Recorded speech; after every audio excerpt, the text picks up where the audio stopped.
What was the scariest we need to leave now gut feeling that you've ever experienced? Story 1. Surfing a fairly secluded reef break, offshore across a channel. This place is in a very southern state of Australia. Overcast weather, but still an amazing day for waves.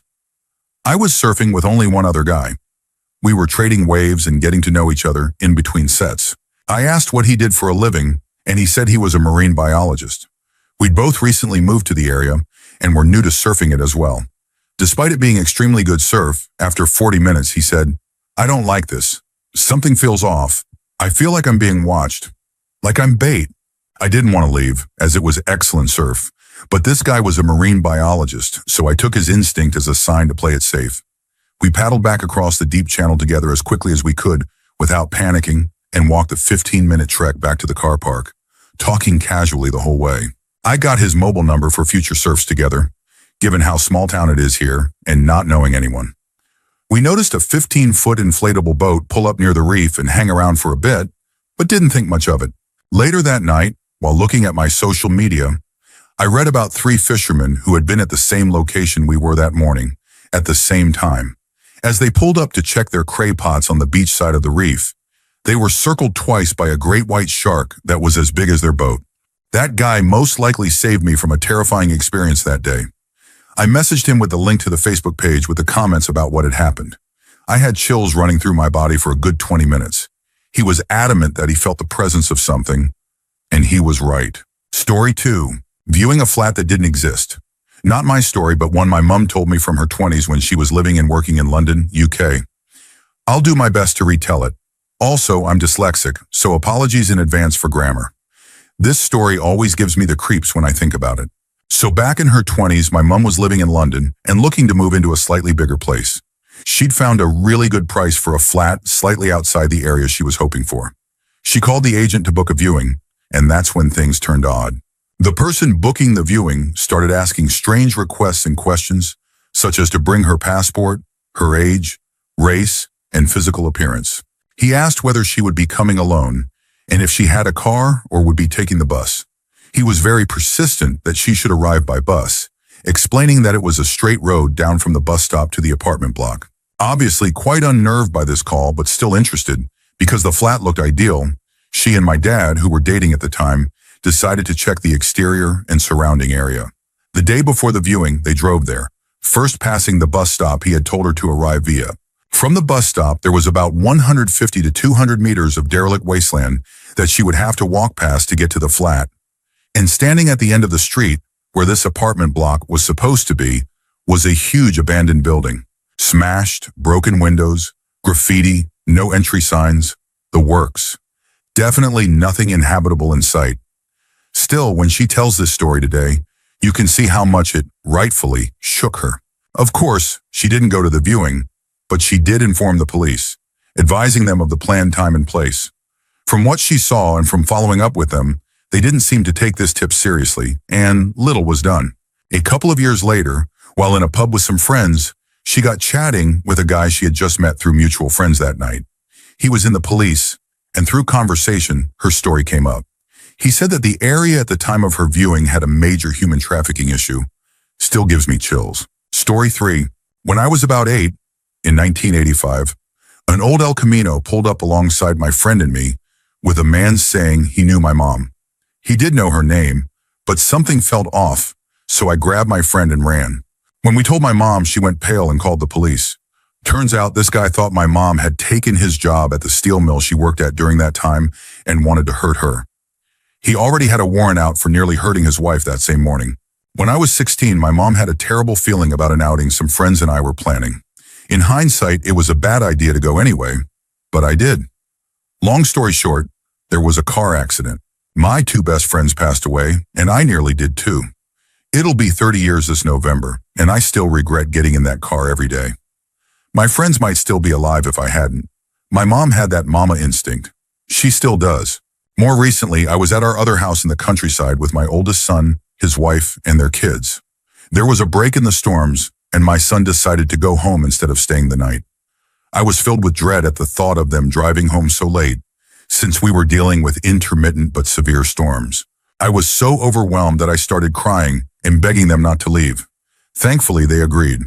We all started home the next morning, with them following me and my husband. We came upon a stretch of road that we knew had no lights at night and saw police barricading a washed-out bridge and cranes retrieving cars. We all got out to ask the officers what had happened. Apparently, several cars had kept going, not realizing the bridge was out.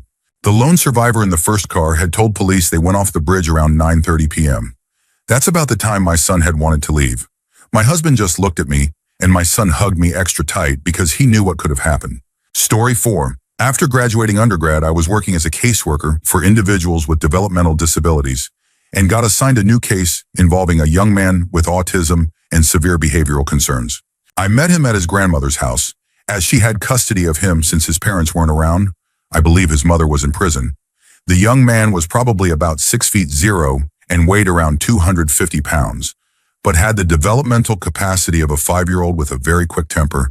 The house he was living in was completely trashed, and the only piece of furniture not destroyed was an oversized beanbag chair in the living room. His grandmother had given up trying to send him to school because he would completely destroy the place if forced to go. She wasn't exactly easy to deal with either, but I felt for her and wanted to help. During one of the meetings I had with him, the young man and his grandmother seemed especially tense. He was pacing around the room and hitting the walls.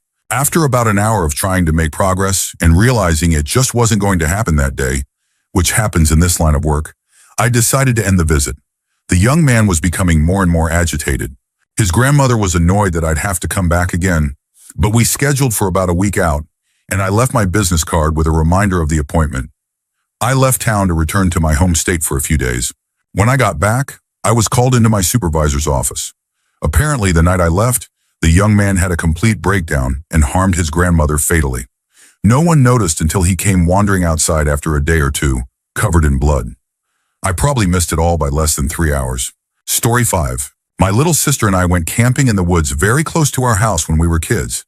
We'd seen this bald man with a blue shirt and a dog walking around, which wasn't unusual for the area. People often walked there, and we'd usually say hello. But for some reason, I got this tight feeling in my chest, and my sister must have too, because we both gave each other a look. I don't know what made me do it. This was very out of character for me, but I took a photo of the back of him as he was walking away. A while later, we saw the same man again near the lake. He came over and asked about the tent we were carrying, where we'd be setting up, and if we were camping with our dad. We said yes, that we were just about to meet him. A lie. We must have had another moment of shared intuition because we walked up a fork in the path until we were out of view, then quickly jumped down a hidden path behind some bushes and waited quietly on a parallel trail. The man had watched us walk off, pretended to play with his dog until he could no longer see us, then turned around and ran up the trail after us. Thankfully, he didn't see us hidden in the bushes and continued up the path where he assumed we'd gone. We decided camping was a bad idea and went straight home. That evening, our mom showed us a post in the local residents group.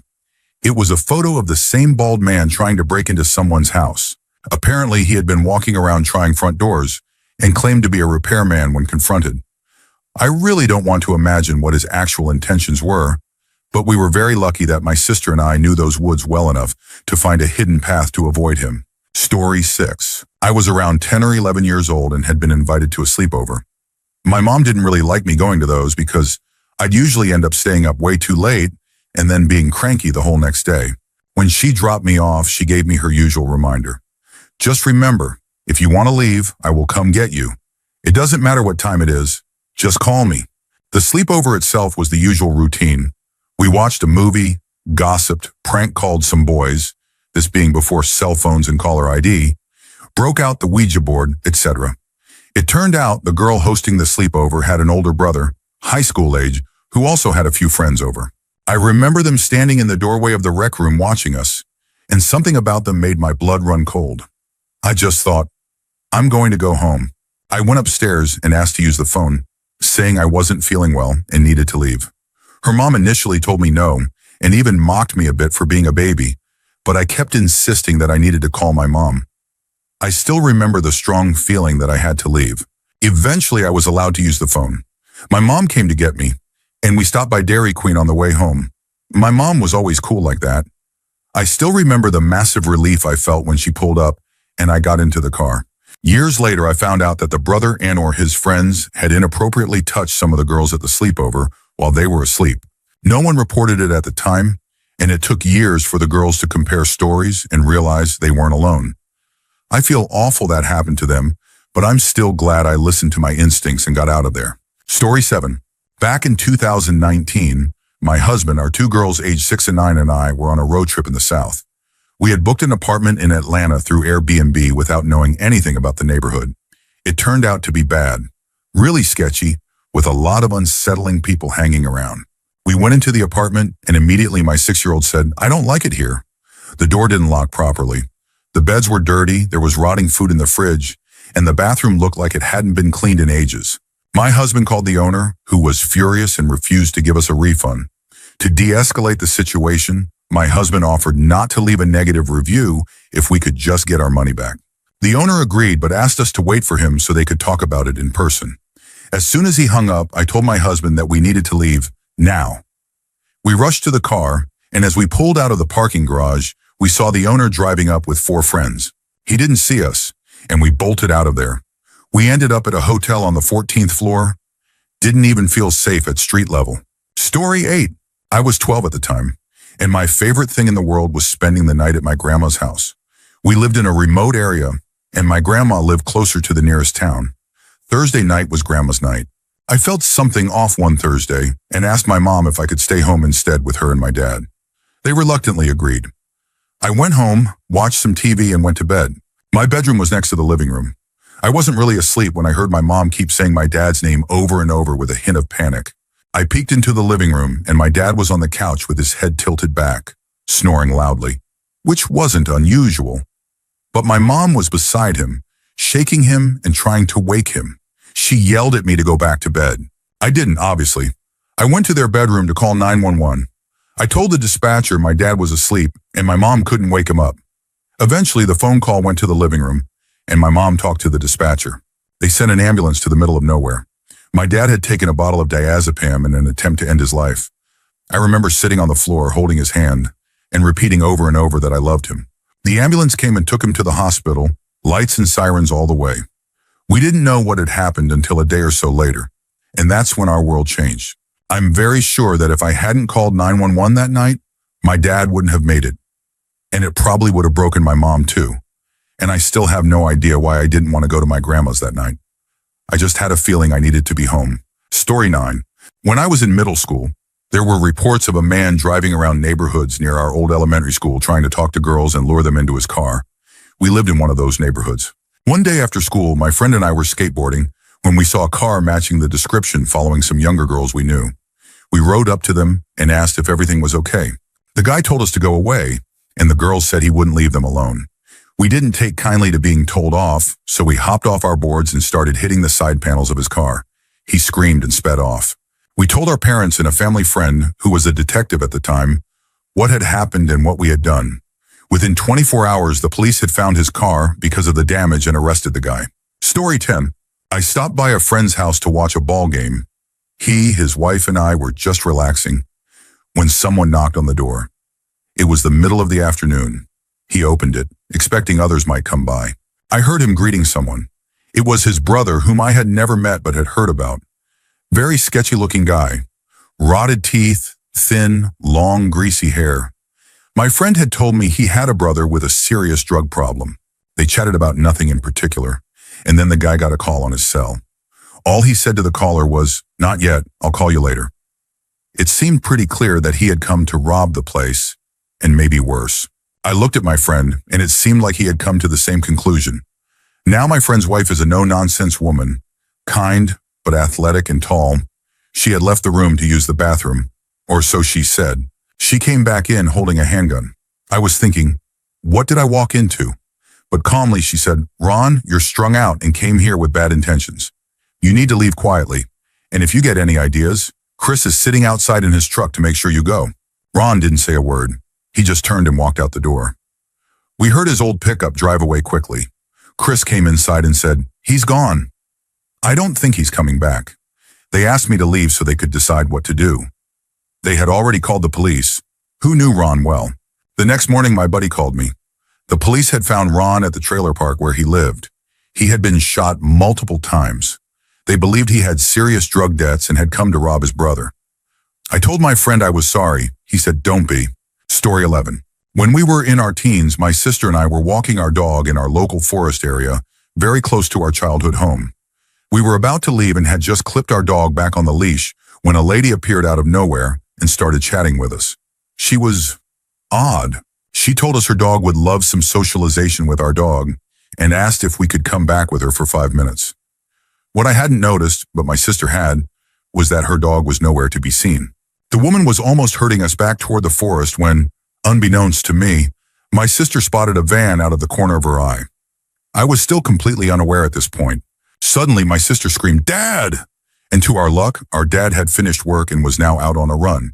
He started waving and running toward us. When we turned back around, the lady had vanished. My sister looked back over at the van and saw the woman closing the passenger door before it sped off. Still no sign of a dog. I truly believe we were minutes away from something terrible. It felt like divine intervention that our dad happened to be at the right place at the right time. Story 12. A friend called me and said, "There's a wildfire 8 miles away. Can you help me move my horses?" So I drove down. She was wrong. It was 8 miles by road, but under 2 miles as the crow flies. We got the first set of horses out and down to another farm.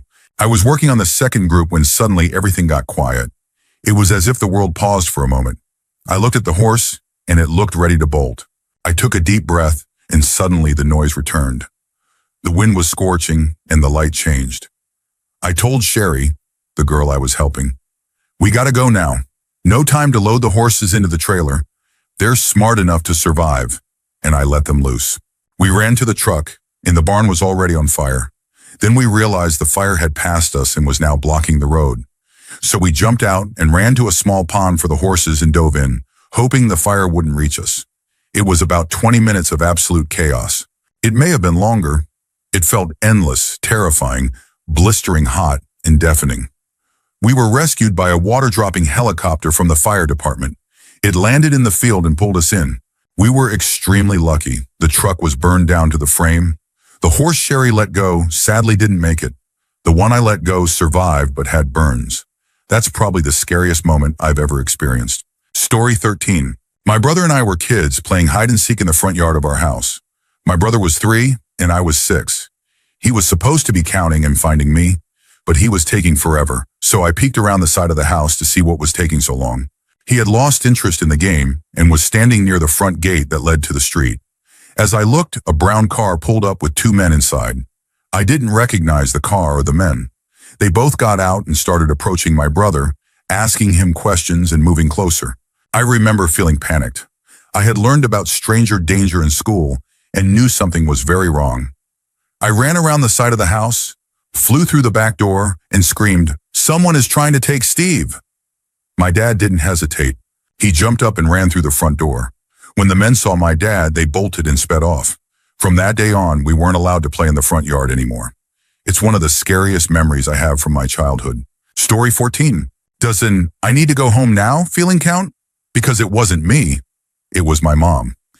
I was around 12 and she left to run an errand, leaving me alone at home.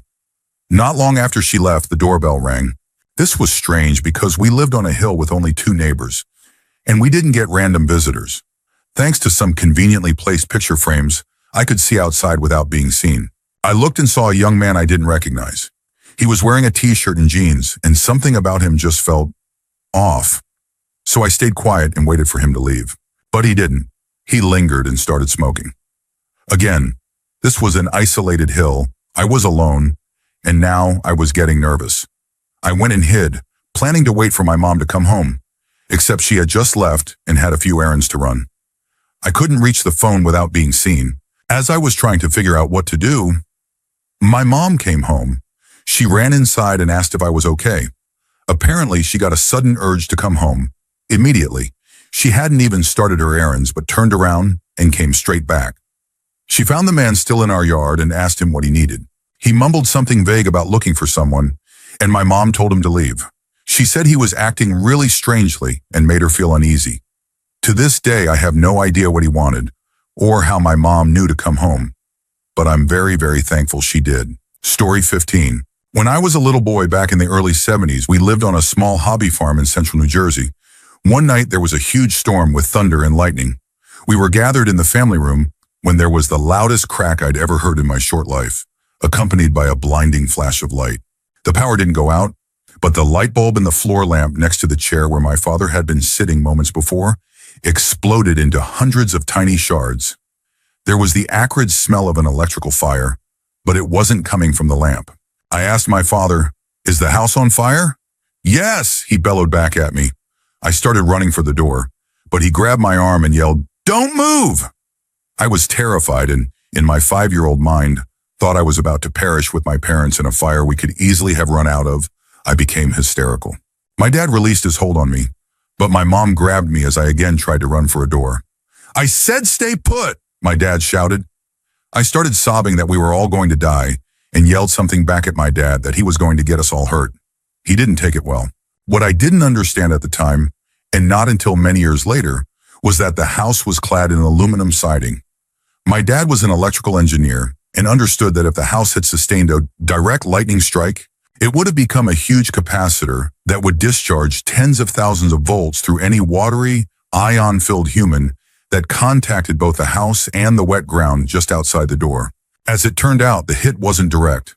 Lightning had struck a huge maple at the back of our sheep paddock about 200 feet from the house. I went out the next day with my mom to explore and still remember seeing the remnants of the exploded tree scattered across the entire paddock. The fragments were bone white, bleached by the sap having been boiled out the instant the lightning struck. And the burning smell inside? It was an electric shaver my grandmother had given my father the previous Christmas. It was charging above the bathroom sink, and of course there was no such thing as a GFCI outlet, at least nobody had them, back around 1972. Story 16. I was freshly married in my early 20s, living in Fallbrook, California. My husband, now ex, was a Marine and was at work while I was driving home from visiting family further south. In order to get into Fallbrook, you have to travel along a long, dark, and winding road called Mission Road. It was already a super dark night, around 11 p.m., and a little foggy as well.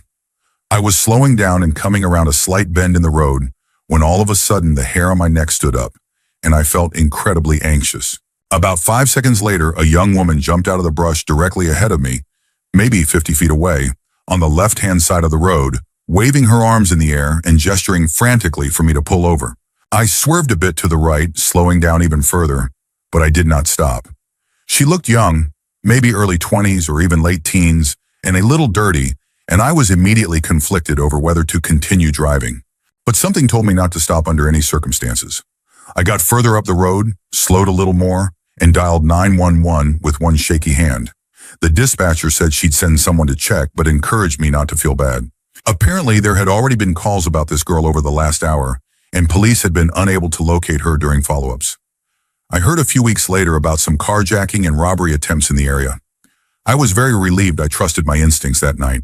Story 17. I was at a family gathering, basically a reunion, but just for family within reasonable driving distance. Probably 30 people altogether. It was at a county park on a small lake with some grills and buildings. Just an empty hall with some picnic tables inside. You could rent for this kind of event. The sky started darkening as the storm approached, so all the coolers, chairs, balls, and kids' toys were brought into the building in anticipation of rain. The plan was to wait it out since afternoon. Showers are pretty common during the summer, but something in the air didn't feel or smell right, even though it looked like a typical summer storm. The hair on my neck stood up, and I was in full flight mode. I can't really describe it. The feeling in my stomach was just pure dread. I told my wife to take my daughter and get in the car. My brother-in-law took one look at my face and asked what was wrong. Apparently, I was white as a ghost. It wasn't even raining yet, and I was in a full-blown panic, yelling for everyone to leave, saying something wasn't right. No one else was that worried, mostly concerned with how I was acting. I went out to the car and was just about to turn the key when the tornado sirens went off. We weren't far from wherever those are located, or they were just stupidly loud, because it was absolutely deafening. Now the rest of the family was pouring out of the building to their cars, kids crying, and I looked across the lake, maybe a few miles in the distance, and saw a funnel cloud. We got out of there as fast as we could, as did everyone else. The building we had rented for the family barbecue was completely destroyed. Literally just a slab of concrete left and a huge amount of debris scattered all around. It had been hit dead on by an EF3. Story 18. I was a high school teenager around 13. I'm petite and looked way younger, so probably looked around 10 or 11. I was in my school uniform on my way to school when our local shopkeeper stopped me. He started talking as usual and asked what my plans were for the day. I looked down at my uniform and told him I was going to school. He asked if anything interesting was happening, and I replied, "As a matter of fact, we have a mini trip for my geography class." He then offered me a few snacks, which I declined. The reason I said no was because he was speaking to me from the back door of the shop and asked me to come to the back storeroom to collect the free snacks. I started feeling really strange, so I said I had to go and that I was getting late. He then asked me for my phone number, and I got completely freaked out and said I didn't have a phone before running off. I remember him shouting something at me, but I was too scared to listen. When I got back from school, I told my parents, and my father stormed to the shop to confront him. The man cowardly hid while the shop owner apologized.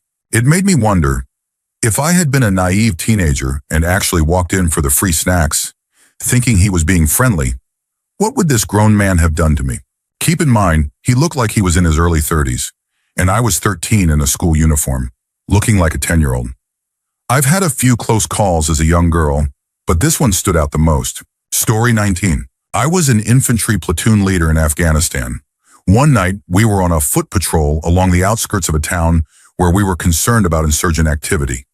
I decided to move in closer to observe the area without worrying about the people of the town coming and going, which is always stressful. It was about 3 a.m., so everyone was asleep. It was completely silent. My interpreter carried an FM radio that he used to monitor non-secure traffic, which was how insurgents often communicated back then. We heard something in Pashto on his radio, and he very calmly turned to me and said, "Sir, they are saying the ambush is set." I immediately got on my radio and told my squad leaders to halt, and we pulled back and got out of there quickly. That was probably the most intense adrenaline rush I felt in combat. I'm convinced that interpreter saved several lives that night, and when he messaged me during the fall of Kabul asking if I could help get his family out, I contacted every person I could think of to make sure he got on a flight. He and his family now live in Seattle, where he works in IT. Story 20. About 3 weeks ago, I was blackwater diving off the coast of Boynton Beach, Florida. For those who don't know, blackwater diving involves being dropped with a light buoy to drift over hundreds of feet of water in the Gulf Stream at night. The light attracts all sorts of deep-sea creatures that rise up to feed, making it a popular activity for underwater photographers. As a precaution, all divers must wear at least one light on their tank to be visible. I had accidentally grabbed my blue blinking light. Before I jumped in, the captain mentioned that blue blinking lights were commonly used by fishermen to attract large predators at night. As a regular shark diver, there's not much that scares me down there, but something about that gave me chills. I decided to switch my light for a regular green glow stick. That very same night, a well-known blackwater diver from another boat a few miles north was impaled in the leg by a massive swordfish. The fish tore the sword out of his leg and kept hitting him with it, similar to how they hunt large squid in deep waters. He suffered serious leg injuries and had to self-rescue from nearly 100 feet below. No idea if he'll ever walk again, let alone dive. That close call really stuck with me. Story 21. About a year and a half ago, I got out of a concert hall with my friend with benefits, her friend, and her friend's boyfriend. We walked across a busy street to a bar around 2:30 a.m., got a quick tequila shot, and a drink to end the night. Then we left to wait for our Uber. We were sitting on the curb by the road when a group of people walked over to our side. They looked like trouble, just had that energy, like they were looking to cause problems. I looked at my FWB and pulled her up. She gave me a confused look at first, then saw the "we need to leave now" look in my eyes. She turned around and told the others, "We're going." Not 5 seconds later, bang, bang, bang, bang. I felt what seemed like a painful splinter in the back of my leg, but we ran straight to a nearby police car for cover. Turns out a bullet hit the exact spot on the curb where we had been sitting, and a fragment lodged in my calf. It wasn't even aimed at us, just a wild shot.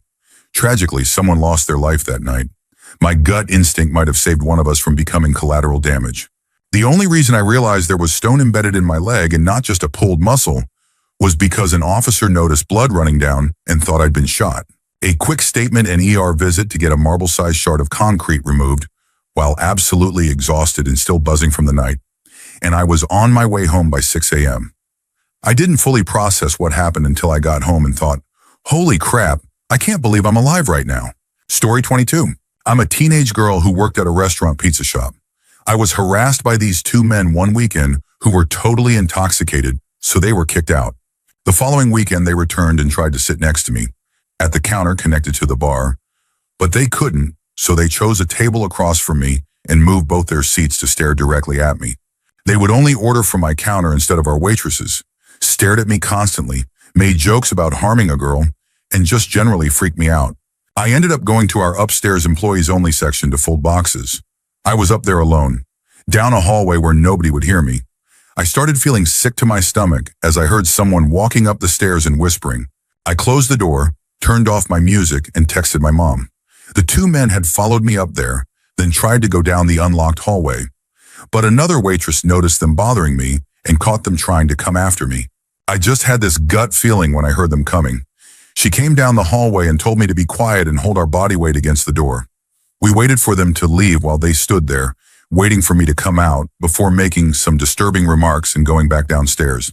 My dad came and picked me up early because I just felt so off. The following day, I had to come in for another shift, and as I was clocking out, the TV started playing a true crime documentary about a girl with the same name as me who had been kidnapped and assaulted by two men. My stomach dropped, and I gave my notice shortly after that. I realized I wasn't going to be protected there and wouldn't be surprised if those men returned again. Story 23. I was camping in eastern Arizona with a friend of mine. We like to hike in this particular area that's fairly isolated. We found a spot probably 14 or 15 miles deep into the forest along small quad and bike trails and set up camp for the night. We put out our fire and went into our tents. Probably about 15 minutes later, I was reading a book on my phone when I heard what I can only describe as a roar, and it sounded like it was about 50 feet away from our campsite. Never in my life have I been so terrified. I got immediate goosebumps and went into full panic mode. My friend and I both got out of our tents, looked around, but couldn't see anything because it was pitch dark, and ran straight to the car. We immediately drove off and found a motel about an hour away. I'll never forget that sound. I've seen bears in real life and listened to what a bear roar sounds like, and it was nothing like that. The one we heard was almost high-pitched and filled me with instant dread. No clue to this day what it was, but I'm glad we got out of there. We came back the next day, and everything was as we had left it, except the coals in the fire were scattered around a bit. There had been no wind that night, so I don't know what caused it. I haven't gone back to that area since, and I have no desire to. Whatever made that sound definitely didn't want us there. Story 24. I was supposed to get off my retail job at 10 p.m. and catch the first bus I needed to get home. My manager had me stay later, so I had to catch a later bus and change my route since my usual second bus stopped running. I noticed this late bus ride was empty, unlike the 10 p.m. one that was usually full. The stop wasn't my usual, so I just sat and waited. I was texting my best friend, asking her to pick me up since sometimes buses don't show or are late. She wasn't answering because she ended up working late too. Then I started noticing my surroundings. I was just off a main street, south of several closed corner stores. I realized this bus bench was right by a park that closes at sundown. There were no cars and no people. The streetlight near the bus stop was out. I immediately felt unnerved and trapped. Nothing was open and nothing was nearby. A man was walking toward the bench I was sitting on. He was coming from the park. He would pass under a streetlight and be illuminated, then disappear into the darkness before coming back into the light again. My heart was pounding. He came up behind the bench but didn't sit. He just stood behind me, slightly to my right. Then he started walking around the bench, circling me. I called my friend and pretended she had answered. I left a voicemail. "Hey, you almost here?" "Yep, I'm still here. I'll hop in as soon as you pull up. Want to grab food?"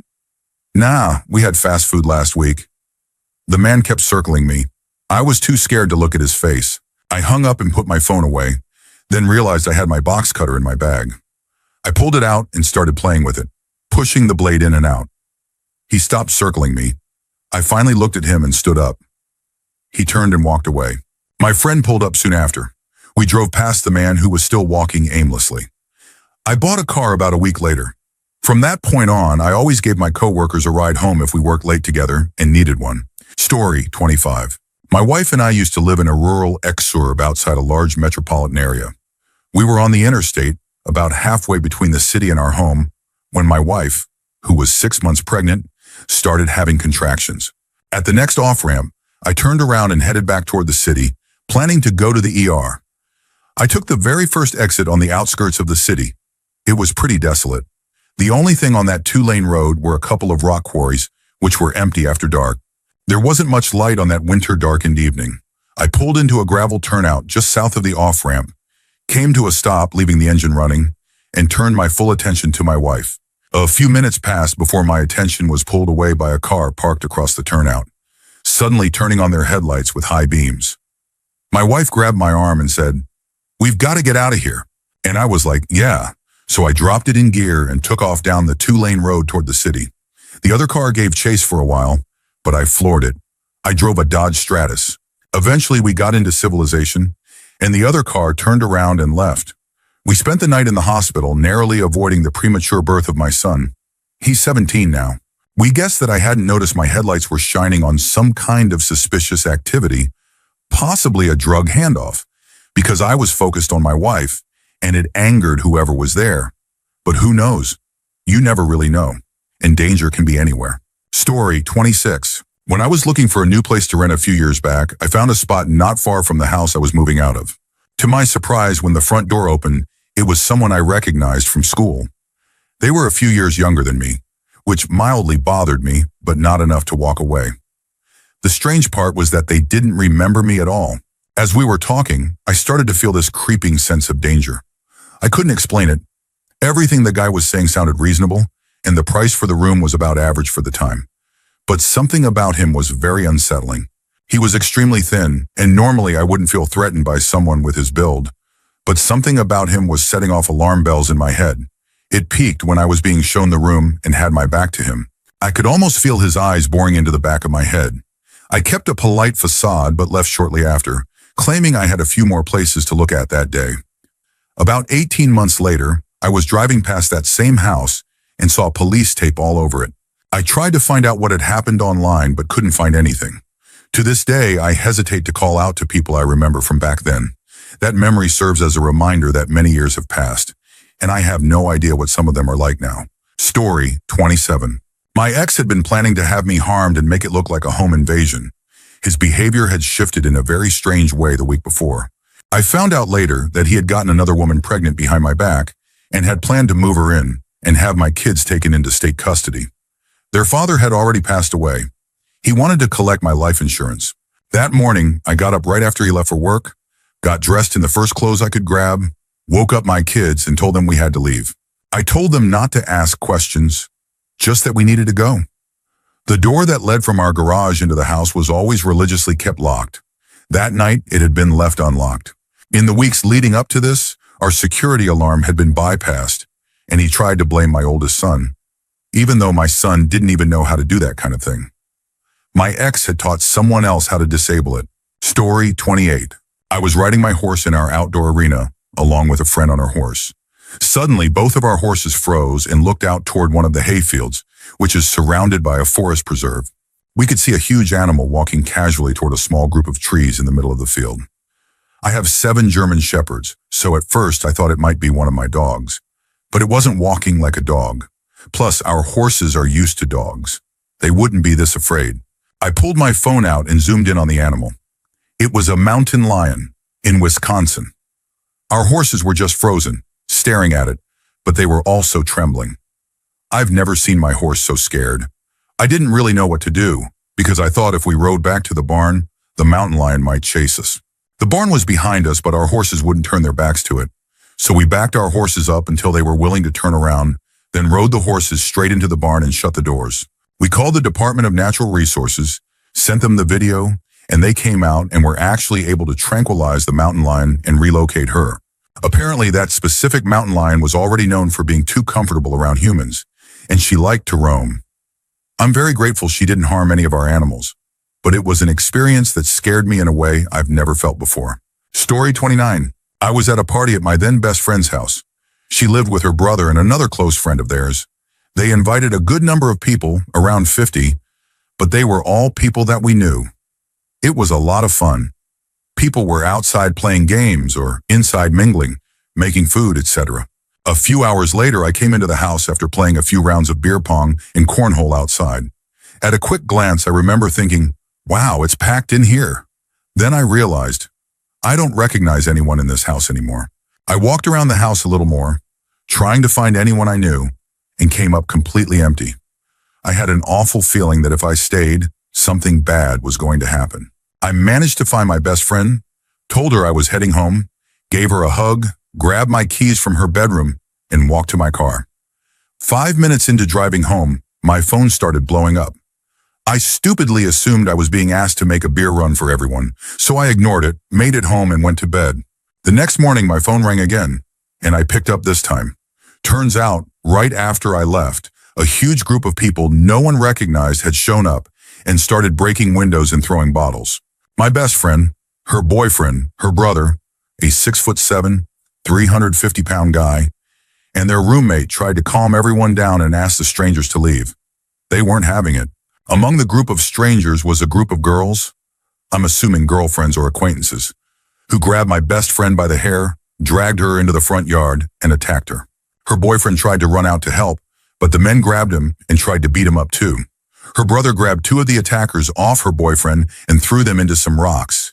Then two of the strangers pulled out weapons and began firing. One round hit her boyfriend in the head, thankfully just grazing the side. Another hit a neighboring home, and another bounced off something and hit one of the girls who was attacking my friend. Everyone inside the house ran. Then the strangers fled too, leaving my friends in the yard. My best friend had many bruises, a bald patch from her hair being pulled out, and bruised ribs. Her boyfriend was treated for the graze wound, and her brother had some scratches. Their roommate had bruises from people trying to escape in the chaos. To this day, 8 years later, we still don't know who those people were. No one ever came forward, and the police didn't have enough evidence to make any arrests. Story 30. I was a dirty punk rock kid who listened to punk rock. I went to a show in NYC in Tompkins Square Park when I was about 17 or 18. My friends and I were talking to this Eastern European punk we met. I'll call him Ivan, because I don't remember his name, but it was something along those lines. Ivan was tall, lanky, and seemed soft, like someone who was in over his head. He said he was really excited to be at an American punk rock show. He seemed innocent and too kind, trusting and friendly for a rough show like this. My friends pointed out a white supremacist skinhead and said to be careful, that the guy was dangerous. Think, a big guy covered in tattoos. Ivan overheard and said, "We don't like people like that in my country." We said we didn't either. We just wanted to stay aware of where he was and keep our distance. The band started playing, and I kept an eye on the guy. The show ended. It had been a good time overall. And as the crowd cleared out, we saw Ivan approaching the guy. That's when I got the feeling. I said, "We gotta go." But everyone else froze and didn't move. I was wrong about Ivan. He walked right up to that guy, said something, got a response, and then immediately started fighting. He brought the guy to the ground and kept going. Then he picked up a city trash can and slammed it down on him repeatedly. Passers-by said they were calling the police, and I said, "I don't think they'll be here quick enough." I physically grabbed my friends and didn't stop until we were on the train. It was a terrifying experience. Everyone else froze. I saw just how wrong I was about who the most dangerous person in that crowd actually was. I have no idea what happened to Ivan, but I'm pretty sure I know what happened to the man he confronted. Story 31. We were driving back from an impromptu family vacation. My husband and I were both driving cars. Too many people, not enough alert drivers, and I was following him. We were in the left lane passing a truck when I suddenly had an overwhelming feeling that we needed to slow way down and move over immediately. I called him and told him we needed to get over, go slower than the truck, and turn our hazard lights on. He thought I was being a little paranoid, but he's learned to trust my gut feelings, so he did it. Suddenly, we ran into a freak ice storm. The truck slid off the road, the car that had passed us on the left slid into oncoming traffic, and 3 other cars behind us proceeded to slide off the road. There was a big dip on the side of the road, and one of the cars even tipped over. We somehow came through it all unscathed and made it home safely. Another time, I was driving to work and was behind a work van with ladders on top. It wasn't particularly busy on the highway, but someone was driving fairly close behind me. I got a horrible feeling that I needed to move over right away. I changed lanes about 15 seconds before one of the ladders flew off the van. It hit the road right next to me, and the car that was behind me ran over it slightly, but luckily wasn't seriously damaged. I've had this feeling several times in my life and have even canceled entire vacations because of it.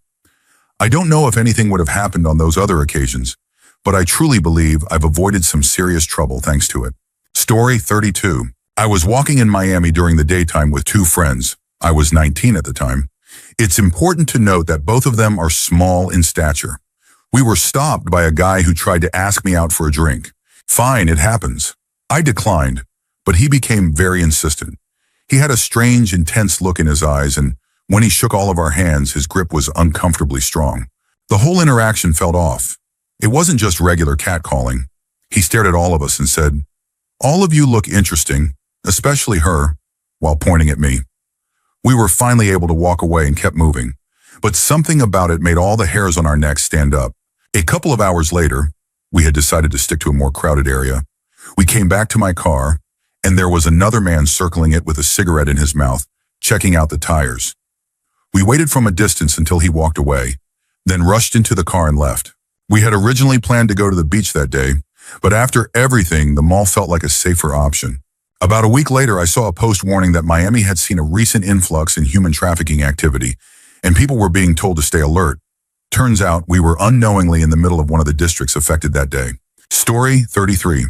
In 2012, I drove across the country from Philly to LA with a good friend of mine. I'm a big guy and she's a smaller woman. Just for context, we camped the whole way out.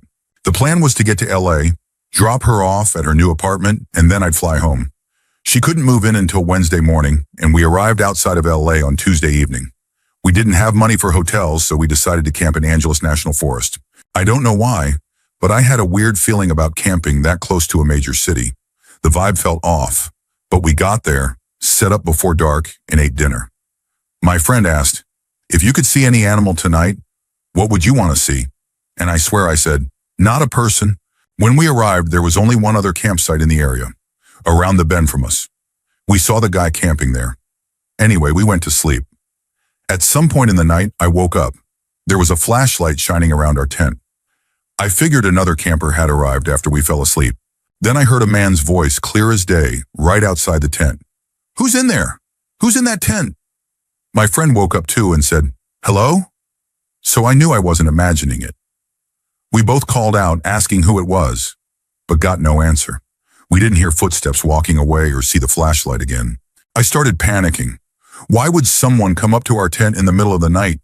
I grabbed my headlamp and my knife, unzipped the tent, and jumped out quickly, in case someone was waiting. But no one was there.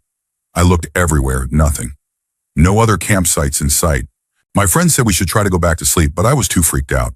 It was 4 a.m. and raining. I told her we needed to leave right then. She said I was scaring her, and I said, "Good." We threw everything in the car, all wet and crumpled, and got out of there. On the road out of the campsite, we saw what I assumed was the guy. He wasn't the same man from the other campsite, just some random person walking back toward our site.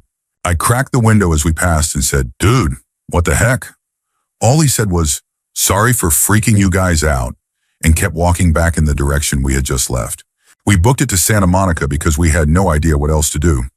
I still have no clue why he did that, but it scared me more than anything. I haven't camped in Angeles since, though I'm actually going again this summer. Story 34.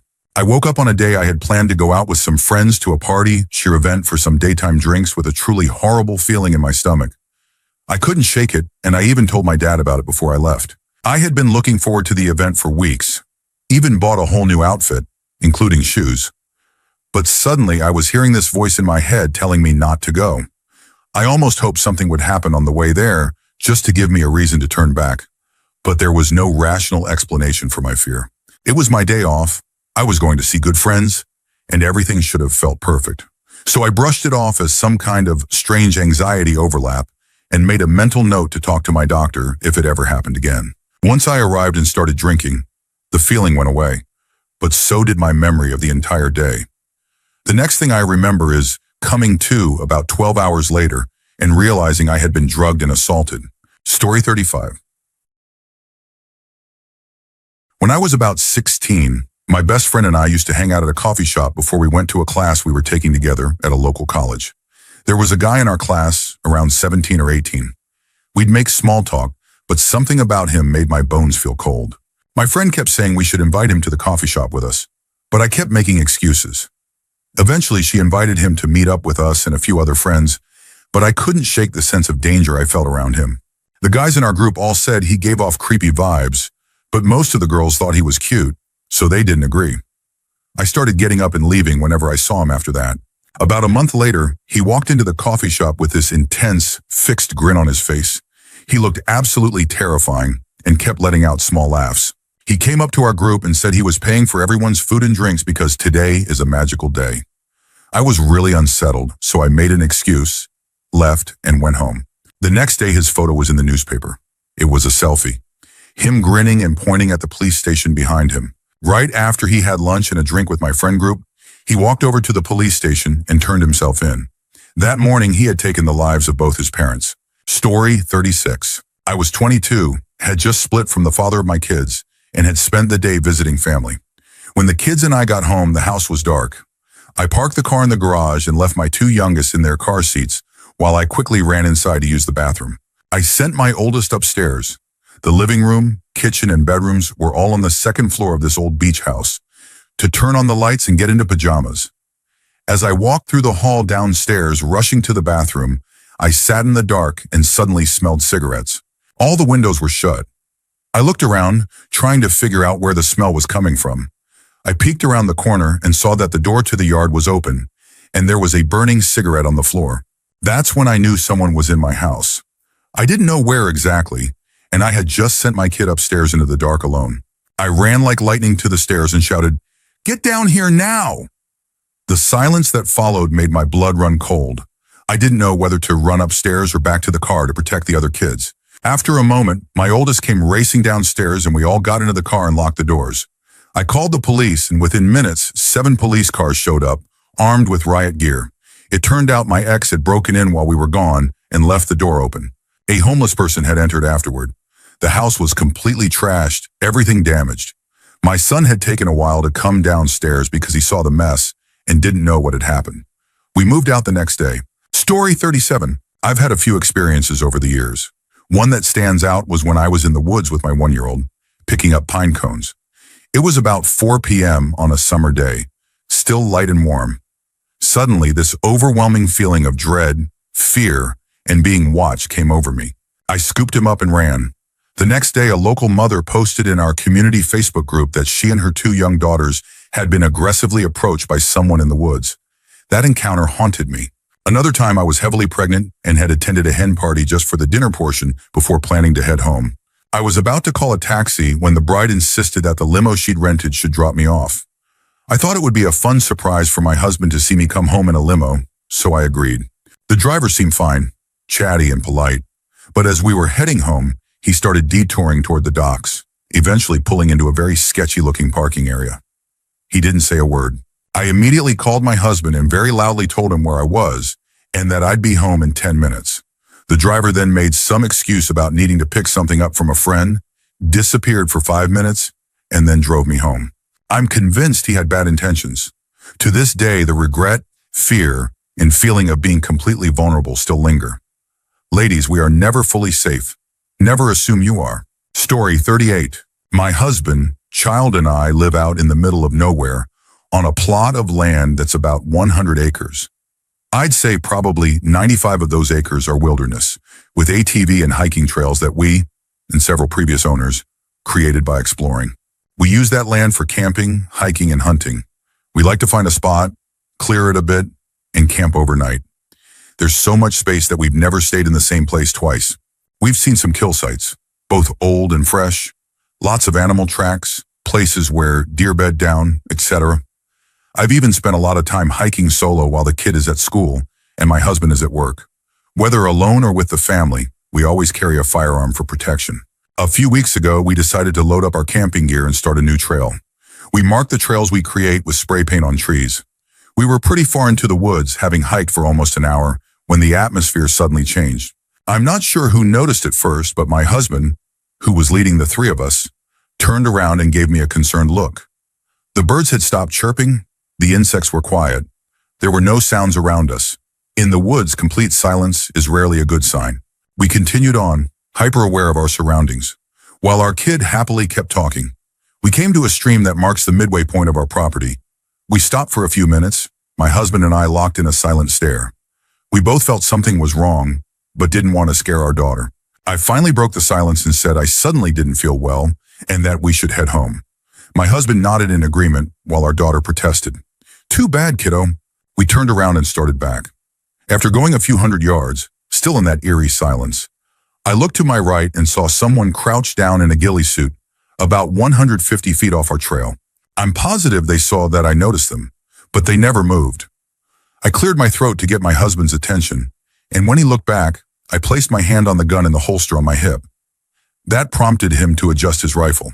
I sped up and we hurried back home. I told my husband everything once we were inside. We called the police to report the trespasser. A report was filed, and we were told to call again if we saw anything else. A few days later, my husband and I went out alone and set up a bunch of deer cams. We stayed away from the woods for about a week. Then we went back out to retrieve the footage. Out of the 9 cams we placed, we captured a person in a ghillie suit in 2 images. We handed copies over to the police to add to our report. We haven't gone back out since, except to check the deer cams. Nothing else has shown up. But what unsettles me even more is thinking back to the times when we were camping and heard movement near our tent at night. We always assumed it was curious animals. Now, I'm not so sure. Story 39. When I was in 4th or 5th grade, I was with a couple of my close friends. One of them lived near a cemetery, about a 5-minute walk from her house. It was a big cemetery and we liked walking around in it. Behind the cemetery was a shortcut through the woods that led to a large park, which coincidentally was right next to our school. The 3 of us were just walking around the cemetery when all of a sudden, a blue truck pulled up next to us on the road that ran through the area, probably only 10 feet away. I could see 2 men inside and they were just staring at us. I instantly got this gut feeling that something was very wrong and told my friends, "We need to go now." It's a little hard to explain, but right before the shortcut into the woods is a fence with a cutout that leads into a field of grass and a hill. That hill leads into the neighborhood where my other friend lived.